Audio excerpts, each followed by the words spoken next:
Welcome back to another video guys. और आज हम आ गए हैं सारे लॉ ऑफ मोशन के साथ। तो मैंने आपको पिछले वीडियो में बोला था कि इस वीडियो में हम फर्स्ट, सेकंड और थर्ड लॉ ऑफ मोशन पढ़ेंगे। तो चलो शुरू करते हैं। अब आ जाते हैं फर्स्ट लॉ ऑफ मोशन पे। जो फर्स्ट लॉ ऑफ मोशन की मैंने यहाँ बहुत बड़ी डेफिनेशन लिखी है, मतलब बहुत बड़ी नहीं।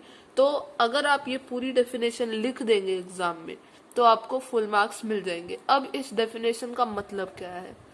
इस डेफिनेशन का मतलब है, पहले इसको पढ़ देता हूँ। A body at rest will remain at rest and a body in motion will continue in motion in a straight line with a uniform speed unless it is compelled by an external force to change its state of rest और uniform motion. भाई साहब इतना बड़ा।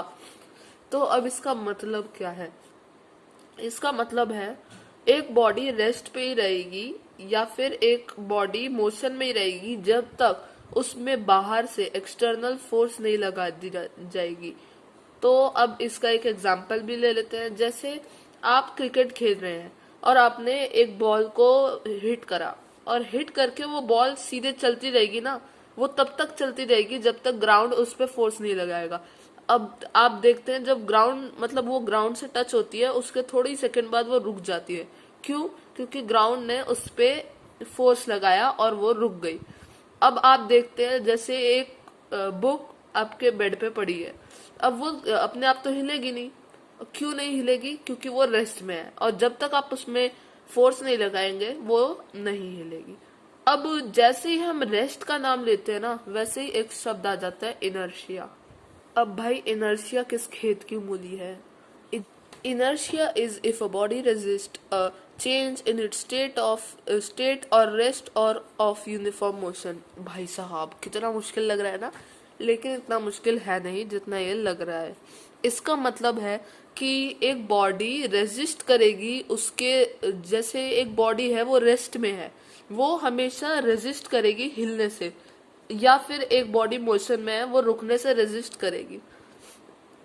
तो guys inertia का एक और example ले लेते हैं। जब हम बस में बैठे होते हैं और बस चल रही होती है और हम रेस्ट में होते हैं, है ना, तो जैसे ही एकदम से बस रुकती है तो हम पीछे की तरफ, आगे की तरफ गिरते हैं। अब ऐसा क्यों होता है? ऐसा इसलिए होता है क्योंकि हम रेस्ट में होते हैं और बस जैसे ही रुकती है हम आगे की तरफ गिर जाते हैं इनर्शिया की वजह से। अब ऐसे ही उल्टा भी होता है, जब बस रुकी होती है और एकदम से चलती है हम पीछे की तरफ धक्का खाते हैं, है ना। ये भी सेम ही रीजन है इसका। अब चलिए आगे बढ़ते हैं। अब नीचे आते हैं इसी इनर्शिया के बारे में। Heavier objects have more inertia than lighter objects. मतलब जो भारी सामान होता है ना, उसका इनर्शिया ज्यादा होता है लाइटर ऑब्जेक्ट्स से। अब आ जाते हैं क्वेश्चंस में। टॉय कार या फिर रियल कार का, टॉय और रियल कार में किसका इनर्शिया ज्यादा है? बहुत सही, रियल कार का। रियल कार का क्यों है? क्योंकि टॉय कार को धक्का दोगे तो वो धक्का थोड़ी ना, मतलब वो तो एकदम से धक्का खा जाएगी, वो हल्की है इसलिए। लेकिन रियल कार को अगर धक्का देंगे तो वो बहुत भारी है, तो उसको धक्का देने में मुश्किल होगा। अब आते हैं दूसरे क्वेश्चन पे। क्रिकेट बॉल या टेनिस बॉल, किसका इनर्शिया ज्यादा है? क्रिकेट बॉल, बहुत सही। अब ये मैंने नीचे टू ओवरकम इनर्शिया वाला मैं पहले ही पढ़ा चुका हूँ। अब आ जाते हैं इसके एक एग्जाम्पल पे। ये मैंने यहाँ डायग्राम सा बना रखा है। अब आपको क्या लेना है ये आप घर पे कर सकते हैं।